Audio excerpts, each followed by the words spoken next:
Are you ready for a story that will chill you to the bone and make you question everything you thought you knew about the person sleeping next to you? What if the most comforting meal, a simple pot of porridge, held a horrifying secret? What if the love of your life was hiding something so dark, it would shatter your reality? Before we lift the lid on this terrifying tale, make sure you hit that subscribe button and ring the notification bell, because you won't want to miss a single spine-chilling detail of what's to come. Now, settle in and prepare to be shocked by the story of the pot of porridge boiled with human bones, the wife's terrifying secret revealed. The scent of home, for Ethan, had always been the gentle, comforting aroma of his wife's morning porridge. For 10 years, every dawn had been heralded by this familiar fragrance, a fragrant promise of a day filled with the quiet, unassuming love he shared with Clara. It was a love as steady and reliable as the slow-simmering pot on their stove, a love he believed he knew in its entirety. He was a man who appreciated routine, who found solace in the predictable patterns of their life together. The 7 a.m. alarm, the shared pot of coffee, Clara's porridge, a kiss at the door, these were the bricks and mortar of his contentment. He had never once thought to question the foundations of their shared existence. Not until that Tuesday. It began subtly, a discordant note in the symphony of his morning. Clara was in the shower, her melodic humming a familiar counterpoint to the gentle bubbling from the kitchen. Ethan, already dressed for his job as a high school history teacher, moved to the stove to give the porridge its customary stir. It was a ritual he'd performed 1,000 times, a small act of participation in her morning routine. He lifted the heavy ceramic lid, the steam billowing out in a fragrant cloud. It was a rich, savory aroma, deeper and more complex than the simple oat and milk base he assumed it to be. He'd often teased her about her secret ingredient, a playful jab at the way her porridge always tasted infinitely better than any he'd ever attempted. She would just smile, a little enigmatic twinkle in her deep brown eyes, and say, "A family recipe, my love, passed down through generations." He'd never pressed further, content to be the beneficiary of her culinary magic. But this morning something was different. As he stirred the thick, creamy concoction, his spoon clinked against something hard, something that wasn't a stray clump of oats or a forgotten raisin. Curious, he nudged it with the edge of the spoon, trying to bring it to the surface. It was bone-white and oddly shaped, submerged in the pearly depths of the porridge. He frowned, his initial thought being that a piece of kitchen utensil had broken off. He fished around, his movements more deliberate now, the spoon a clumsy excavator in a sea of breakfast. He finally managed to scoop it out, cradling the object in the curve of the stainless steel. It was unmistakably a bone. Not a chicken bone from a broth, nor a shard from a pork chop. It was small, slender, and had a peculiar, almost delicate curve to it. It looked human. The thought landed in his mind with a sickening thud, a cold, heavy stone in the pit of his stomach. His heart began to hammer against his ribs, a frantic drumbeat against the sudden, deafening silence of the kitchen. The cheerful gurgle of the porridge now sounded sinister, the steam coiling around his hand like a ghostly serpent. He stared at the bone, his mind refusing to process what his eyes were seeing. It had to be a mistake, a misunderstanding. There had to be a logical explanation. He quickly rinsed the bone under the tap, the warm water washing away the clinging porridge, revealing the stark, undeniable truth of its form. It was a phalanx, a finger bone. He knew this with a chilling certainty that defied his desire for ignorance. He'd seen enough anatomical charts in his history textbooks to recognize its shape. A human finger bone, in his wife's porridge, the domestic tranquility of his morning, of his entire life, shattered into a million jagged pieces. His first instinct was to confront her, to storm into the bathroom and demand an explanation for the macabre ingredient in their breakfast. But a wave of fear, cold and sharp, pierced through his rising panic. He didn't know this woman. Not really. The woman who hummed in the shower, the woman who kissed him goodbye every morning, was a stranger. A stranger who cooked with human bones. What other secrets was she hiding? What other horrors lay beneath the surface of their placid life? His mind raced, a chaotic jumble of half-formed thoughts and terrifying possibilities. Where had she gotten it? Whose bone was it? Was this the first time? The secret ingredient, the family recipe, the words echoed in his mind, now laced with a chilling new meaning. He thought back to all the mornings, all the bowls of porridge he had consumed without a second thought. Had he been unknowingly partaking in some grotesque, cannibalistic ritual? The thought made him gag, a bitter taste rising in his throat. He had to know more. He had to uncover the truth, but he couldn't let her know he was suspicious. Not yet. He had to be careful. He wrapped the small bone in a paper towel and slipped it into his pocket, his hand trembling so violently he could barely grasp the thin paper. He returned to the kitchen, his movements stiff and unnatural. He looked at the pot of porridge on the stove, the once comforting sight now a symbol of a monstrous deception. He felt a profound sense of violation, as if his entire life had been a carefully constructed lie. When Clara emerged from the bathroom, wrapped in a fluffy white towel, her face scrubbed clean and her eyes bright, he had to force himself to smile. "Morning, sleepyhead," she said, her voice a cheerful melody that now grated on his raw nerves. She leaned in to kiss him, and he had to fight the urge to recoil. Her lips were soft and warm, the same lips that had likely tasted the very thing he now concealed in his pocket. "Morning," he managed to choke out, his voice a hoarse whisper. "I stirred the porridge for you." "You're the best," she said, beaming at him. "I'll just get dressed and we can eat." He watched her walk away, her movements graceful and unburdened. How could she be so normal, so utterly at ease, with such a gruesome secret simmering on the stove? Was she a monster, a psychopath hiding in plain sight? Or was there some other explanation? Something even more bizarre and terrifying than he could possibly imagine? He knew he couldn't eat the porridge. The very thought of it made his stomach churn. He had to find an excuse, a way to avoid the meal without raising her suspicions. When she returned to the kitchen, dressed in her usual cheerful floral dress, he feigned a sudden stomach ache. "I'm not feeling so great," he said, clutching his abdomen for added effect. "I think I might have eaten something that disagreed with me last night." Clara's brow furrowed with concern. "Oh no, you poor thing. Do you want me to make you some tea?" Her genuine worry was almost more disturbing than outright malice would have been. It was so convincing, so utterly devoid of any hint of deception. Was he going crazy? Was he imagining things? He looked at the bone-shaped outline in his pocket. No, he wasn't imagining it. It was real. "No, I'll be fine," he said, forcing another weak smile. "I'll just have some coffee. You go ahead and eat." He watched her as she ladled the thick, creamy porridge into her bowl. She ate with a healthy appetite, seemingly oblivious to the horror that lay hidden within her family recipe. He studied her face, searching for any flicker of guilt, any sign of the darkness he now knew she possessed. But there was nothing, just the familiar, placid expression of his wife of 10 years. As she ate, he made his excuses to leave for work early. He needed to get out of the house, to put some distance between himself and the woman who had turned his world upside down. He needed to think, to come up with a plan. He had to find out where the bones were coming from. He had to know the truth, no matter how terrifying it might be. Driving to the school, his mind was a whirlwind of suspicion and fear. He replayed every conversation they'd ever had about her family, her past.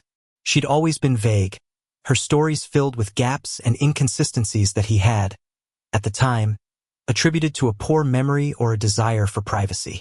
She'd told him her parents had died in a car crash when she was young, that she had been raised by a distant, eccentric aunt who had taught her how to cook, an aunt who, she claimed, had passed down the secret porridge recipe.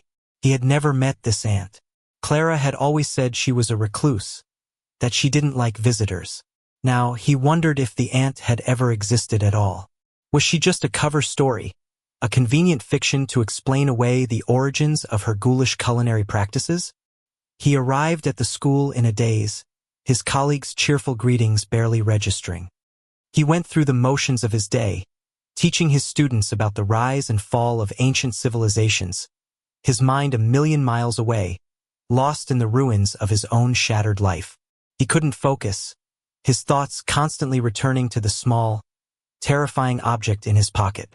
During his lunch break, he locked himself in his office and took out the bone. He stared at it for a long time, the reality of his situation sinking in with each passing second. He was married to a woman who cooked with human remains. A woman who had been feeding him this abomination for years. The trust he had placed in her, the love he had felt for her, was now tainted by a profound sense of betrayal and disgust. He knew he couldn't go to the police. Not yet.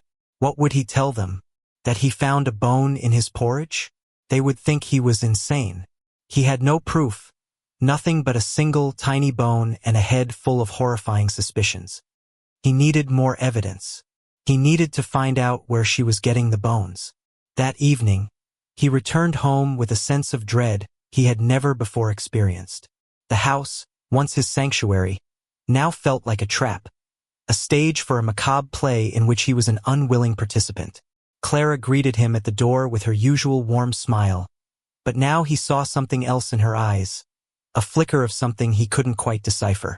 Was it a hint of her dark secret, or was he just projecting his own fears onto her? He had to pretend that everything was normal. He had to play the part of the loving husband, all the while knowing that he was living with a monster. It was a role he wasn't sure he was capable of playing, but he knew his life and potentially the lives of others depended on it. That night, as he lay in bed next to her, he couldn't sleep. He listened to the steady rhythm of her breathing, the rise and fall of her chest, and wondered what kind of darkness lurked within the heart of the woman he had once loved so dearly. He knew that his life would never be the same again. The comforting aroma of his wife's morning porridge had become the stench of deceit, a constant reminder of the terrifying secret that lay hidden in the heart of his home. And he knew, with a certainty that chilled him to his very soul, that he had to uncover the truth, no matter the cost. His quiet, predictable life was over. A new, terrifying chapter had begun, and he was walking into it blind, with nothing but a single human bone to guide him through the darkness. The search for the truth had begun, and he had a terrifying feeling that what he would find would be far worse than anything he could ever imagine. The pot of porridge was just the beginning, a single horrifying clue in a much larger, much more sinister puzzle. And he was the only one who could solve it. The question was, would he survive the truth? The days that followed were a masterclass in deception. Ethan moved through the motions of his life with a manufactured placidity, a carefully constructed facade of normalcy that felt as fragile as a pane of glass. Every morning, he'd feign a lingering stomach ailment to avoid the porridge, a performance that grew more difficult with each passing day. Clara, in her infuriatingly convincing role as the devoted wife, would fuss over him, her brow furrowed with a concern that was either a testament to her sociopathic tendencies or a sign of something even more bizarre. He found himself dissecting her every word, every gesture, searching for a crack in her perfect veneer. But she was flawless, an impenetrable fortress of domesticity. His investigation began in the heart of their home, the kitchen. He waited until Clara was out for her weekly book club meeting, a 3-hour window of opportunity he now saw as a godsend. He started with the pantry, his hands shaking as he rummaged through bags of flour and sugar, half expecting to find a collection of human skulls nestled amongst the spices. But there was nothing, just the ordinary, mundane ingredients of a suburban life. He moved on to the freezer, his heart pounding in his chest as he pulled out frozen vegetables and packages of meat. Again, nothing.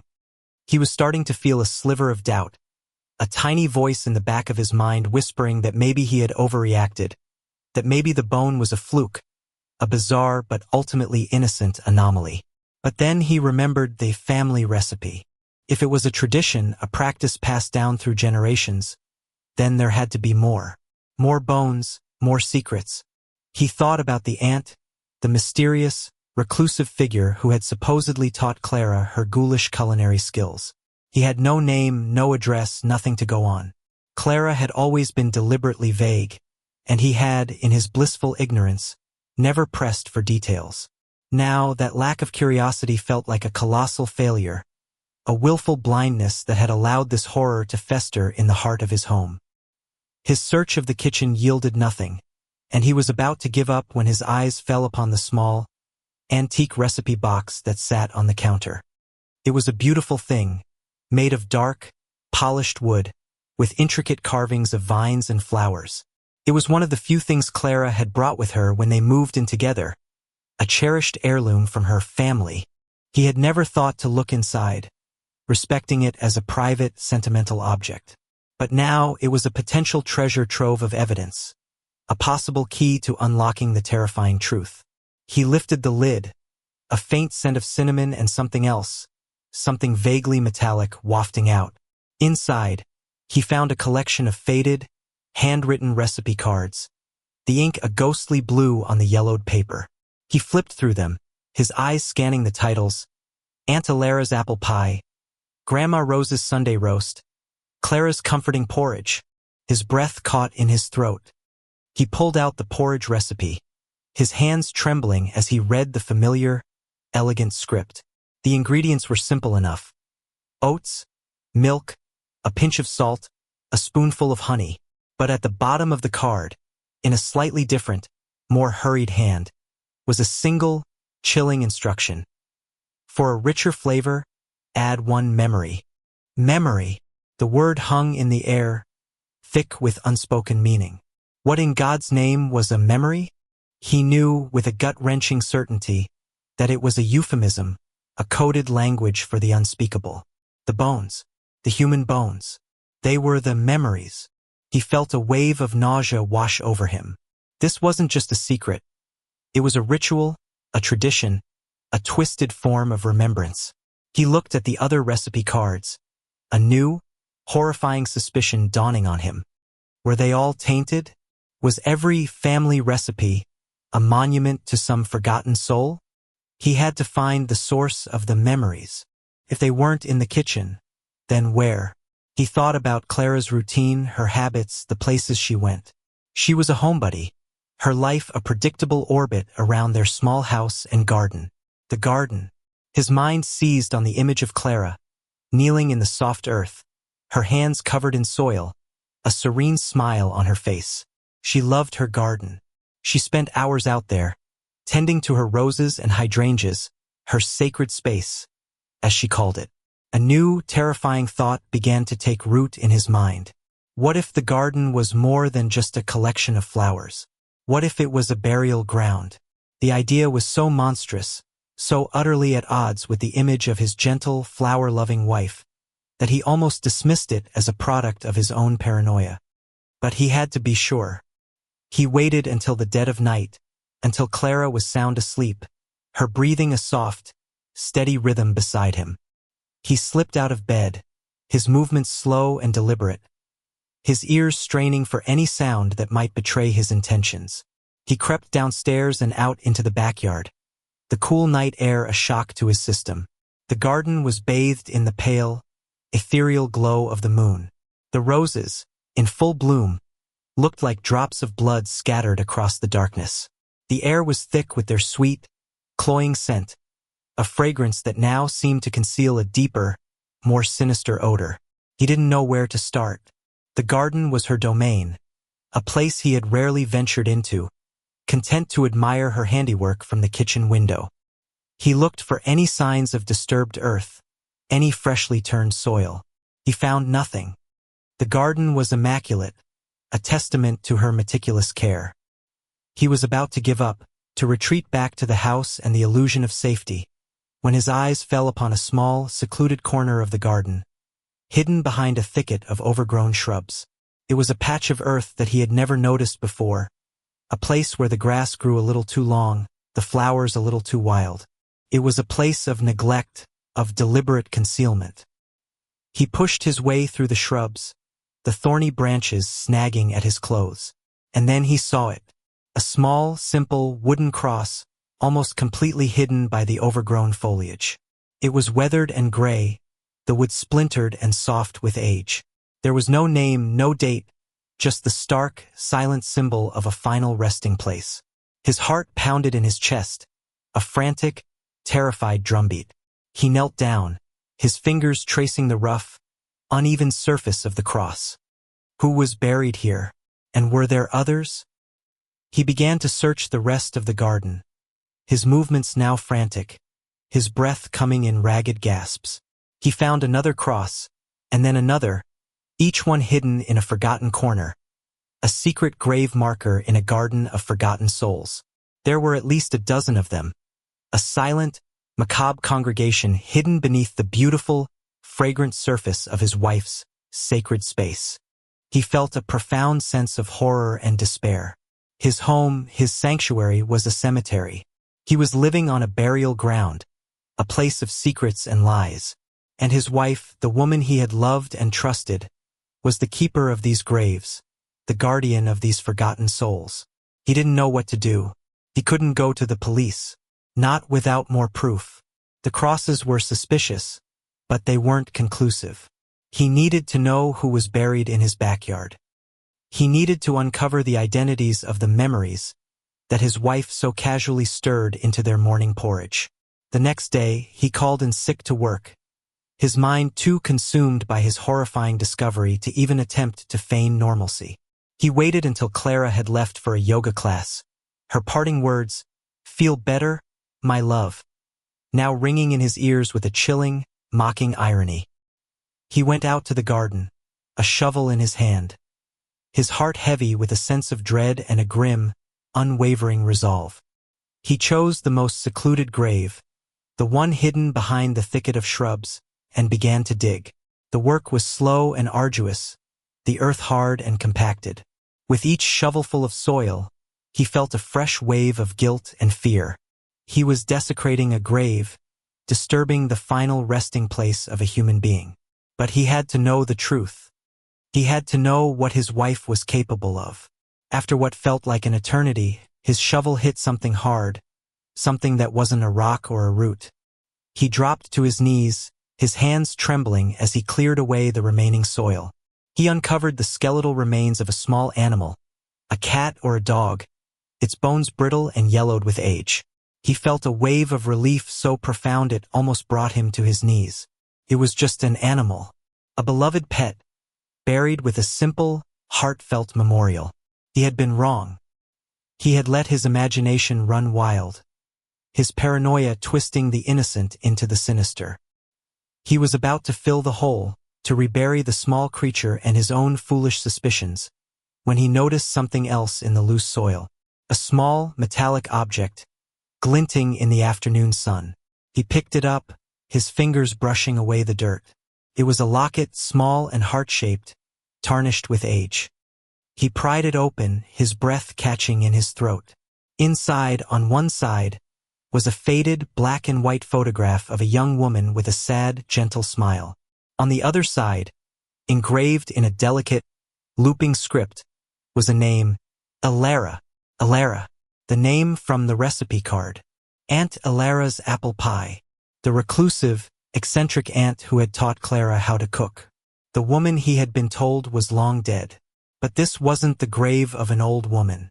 The bones, he now realized with a dawning, sickening horror, were too small, too delicate. They were the bones of a child. He scrambled back to the house, his mind reeling from the implications of his discovery. He went back to the recipe box, his hands shaking as he pulled out the card for Aunt Elara's apple pie. He read the ingredients, his eyes scanning the familiar, elegant script. And then he saw it, at the bottom of the card, the same chilling instruction. For a sweeter filling, add one memory. He now understood the horrifying truth. The memories weren't just bones. They were people. People who had been a part of his wife's life, people she had loved, people she had consumed. The garden wasn't a pet cemetery. It was a family plot, a place where she kept the remains of her loved ones, a gruesome pantry from which she drew the secret ingredients for her family recipes. The porridge, the apple pie, the Sunday roast, they were all acts of cannibalistic remembrance, a twisted, horrifying way of keeping her family with her, of incorporating them, quite literally, into the fabric of her life. He felt a profound, all-encompassing sense of terror. He was living with a cannibal, a woman who consumed the dead as a way of honoring their memory. The woman he loved, the woman he had shared his life with, was a monster, a creature of unimaginable darkness. He knew he had to get out. He had to escape this house of horrors before he became the next memory, the next secret ingredient in his wife's ghoulish culinary creations. But he couldn't just leave. He had to expose her. He had to bring her to justice for the unspeakable things she had done. He had the locket, a single, tangible piece of evidence. But it wasn't enough. He needed more. He needed to find out who the other graves belonged to. He needed to uncover the full extent of his wife's horrifying secret. His investigation had taken a dark, terrifying turn. He was no longer just a suspicious husband. He was a witness to a lifetime of monstrous acts, a man trapped in a web of love, lies, and cannibalism. The Garden of Forgotten Souls had revealed its horrifying secret, and now he had to find a way to escape its clutches, to bring the truth to light, before he was buried there himself. The next step was the most dangerous one yet. He had to confront the monster he had married, and he had a terrifying feeling that only one of them would walk away from that confrontation alive. The quiet, suburban life he had cherished was a lie, and the truth, he now realized, was a recipe for death. The knowledge of what lay buried in the garden, of what simmered in the pot on the stove, was a poison that seeped into every corner of Ethan's existence. He was a ghost in his own home, his movements furtive, his words carefully chosen. He felt as though he were walking on a knife's edge, the slightest misstep threatening to plunge him into an abyss of unimaginable horror. Sleep offered no respite, his dreams filled with images of smiling faces from old photographs, their eyes hollow, their voices whispering a single, chilling word, memory. He knew he couldn't stay. He had to leave, to put as much distance as possible between himself and the woman who had turned his life into a waking nightmare. But he couldn't just disappear. He had a responsibility, a duty to the forgotten souls in his backyard, to the people whose memories had been so horrifically desecrated. He had to expose Clara, to bring her to justice. But how? He was one man against a monster who had been hiding in plain sight for her entire life. A monster who, he was now beginning to realize, was far more clever and dangerous than he had ever imagined. His chance came on a Thursday, the day of their 10th wedding anniversary. Clara had been planning it for weeks, a special, intimate dinner for two. A celebration of their love, she had called it. For Ethan, it felt more like a Last Supper, a final, terrifying act in a macabre play he had been an unwilling participant in for a decade. He had a plan, a desperate, dangerous gamble that was his only hope of escape. He had spent the past few days meticulously documenting his findings, taking photographs of the graves, the recipe cards, the locket. He had compiled a detailed account of his horrifying discovery, a testament to the truth he had uncovered. He had hidden it all on a small, encrypted flash drive, a digital message in a bottle that he hoped would, if the worst were to happen, wash up on the shores of justice. The day of their anniversary dawned gray and overcast, the sky a mirror of the turmoil in his soul. Clara was a whirlwind of activity, her face flushed with a genuine, unadulterated excitement that was both terrifying and pathetic. She hummed as she cooked, the cheerful, melodic sound now a funeral dirge to his ears. The aroma that filled the house was rich and savory, a complex blend of herbs and spices that would have, in another life, made his mouth water. Now it was the stench of death, a fragrant prelude to his own potential demise. He watched her from the doorway of the kitchen, a silent, unseen observer. She moved with a practiced, almost loving grace, her hands tending to the simmering pots and pans with a care that was both beautiful and monstrous. She was preparing a feast, a celebration of their life together, a life that was built on a foundation of bones and lies. "Don't be a stranger," she said, her voice a warm, inviting melody. She turned to him, a wooden spoon in her hand, her smile as bright and radiant as ever. "Come, taste this. I think it's my best work yet." She held the spoon out to him, a small dollop of a rich, dark stew on its tip. He stared at it, his stomach churning, his mind screaming. He could see tiny, unidentifiable flecks of white in the thick, brown gravy. Were they herbs? Or were they something else? Something more personal? He had to refuse. He had to make an excuse. But he knew that any deviation from his usual, appreciative behavior would raise her suspicions. He had to play the part, to drink from the poison chalice, if only for a little while longer. He took the spoon, his hand trembling, and brought it to his lips. The taste was exquisite, a complex, savory flavor that was unlike anything he had ever experienced. It was rich and deep and undeniably delicious, and that, he realized with a fresh wave of horror, was the most terrifying thing of all. She was a brilliant cook, a culinary artist whose medium was the dead. "It's amazing," he said, his voice a hoarse whisper. She beamed at him, her eyes shining with pride. "I knew you'd like it. It's a special recipe, just for you."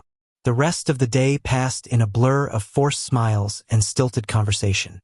He felt as though he were watching himself from a distance, a detached observer of his own impending doom. He helped her set the table, the fine china and polished silverware a grotesque parody of their once happy life. He opened a bottle of wine, the deep red liquid a stark reminder of the blood that had been shed to create this monstrous feast. As they sat down to dinner, the house filled with the soft, romantic glow of candlelight, he felt a profound sense of despair. This was his life. This was the woman he had promised to love and cherish, in sickness and in health. But there was no health here. There was only a deep, festering sickness, a madness that had consumed her, and was now threatening to consume him as well. "To us," she said, raising her glass. "To 10 years of love and happiness." He raised his own glass, the crystal cool against his trembling fingers. "To us?" he echoed, his voice hollow and devoid of emotion. They ate in a tense, suffocating silence. He moved the food around on his plate, taking small, hesitant bites, the rich, savory flavor now a source of revulsion. He watched her, her every movement, her every expression. She was the picture of contentment, a woman at peace with her life, with her secrets, with the unspeakable things she had done. And then, in the middle of their silent, macabre meal, she said something that made his blood run cold. "I know you know, Ethan." Her voice was calm, conversational, as if she were commenting on the weather. But her eyes, those deep, brown eyes that he had once found so captivating, were now cold and hard, 2 chips of obsidian in the candlelight. He froze, his fork halfway to his mouth. "Know what?" he asked, his voice a barely audible whisper. She smiled, a slow, chilling smile that didn't reach her eyes. "About my family, about my recipes, about the garden." He stared at her, his mind reeling. She knew. She had known all along. His furtive searches, his late-night excursions into the garden, his carefully constructed lies, they had all been for nothing. She had been watching him, playing with him, a cat toying with a cornered mouse. "How?" he managed to choke out. "You're not as subtle as you think you are, my love," she said, her voice laced with a condescending pity. "I've seen the way you look at me, the way you flinch when I touch you. I've seen the dirt under your fingernails. And I know you haven't eaten my porridge in weeks." He was trapped. The facade had crumbled, and he was left exposed, vulnerable, at the mercy of a monster. He had to get out. Now, he pushed his chair back, his movements clumsy and uncoordinated. I have to go," he stammered, his mind a chaotic jumble of fear and adrenaline. "Go where, Ethan?" she asked, her voice still calm, still conversational. "There's nowhere to go. This is your home. This is your life. This is your family." She stood up, her movements slow and deliberate, and walked around the table towards him. He backed away, his heart pounding in his chest, a frantic, terrified bird beating against the cage of his ribs. "What do you want from me?" he whispered, his voice trembling. "I want you to understand," she said, her eyes pleading, her voice now soft and gentle. I want you to be a part of my family, to share in our memories, to keep them alive with me. She reached out and took his hand, her touch cold and clammy. They're not gone, Ethan, she whispered, her voice a conspiratorial hiss. They're here with us. In the food we eat, in the air we breathe. They're a part of us. And I want you to be a part of us, too. He looked into her eyes, and for the first time, he saw not a monster, but a woman lost in a profound, all-consuming grief. A woman who had, in her twisted, broken mind, found a way to cheat death, to keep her loved ones with her, to deny the finality of their passing. It was a madness born of love, a love so fierce, so possessive, that it had devoured her, and was now threatening to devour him as well. He knew then that there was no reasoning with her, no escaping her. He was her last living connection to the world, the final piece of her gruesome, cannibalistic puzzle. He was to be her next memory. He pulled his hand away, his fear now replaced by a cold, hard resolve. He would not be a part of her twisted family. He would not be another forgotten soul in her garden of horrors. He turned and ran, his feet pounding on the hardwood floors, the sound echoing in the silent, suffocating house. He could hear her behind him, her footsteps light and quick, a predator closing in on its prey. He fumbled with the lock on the front door, his hands shaking so violently he could barely grasp the cold, brass knob. He finally managed to get it open and stumbled out into the cool night air, the darkness a welcome embrace after the suffocating intimacy of the house. He didn't look back. He just ran, his lungs burning, his legs aching, his mind a blank slate of pure, unadulterated terror. He ran until he could run no more, until he collapsed on the side of the road, his body racked with sobs. He didn't know how long he lay there, a broken, shattered man on the side of a lonely, moonlit road. But eventually, the adrenaline began to fade, replaced by a cold, numbing emptiness. He had escaped, but he had lost everything. His home, his life, his love. It had all been a lie, a beautiful, horrifying illusion.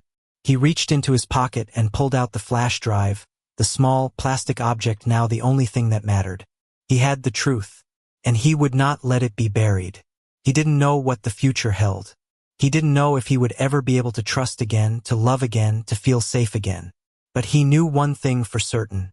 He had survived, and he would spend the rest of his life making sure that the forgotten souls in his backyard would finally get the justice they deserved.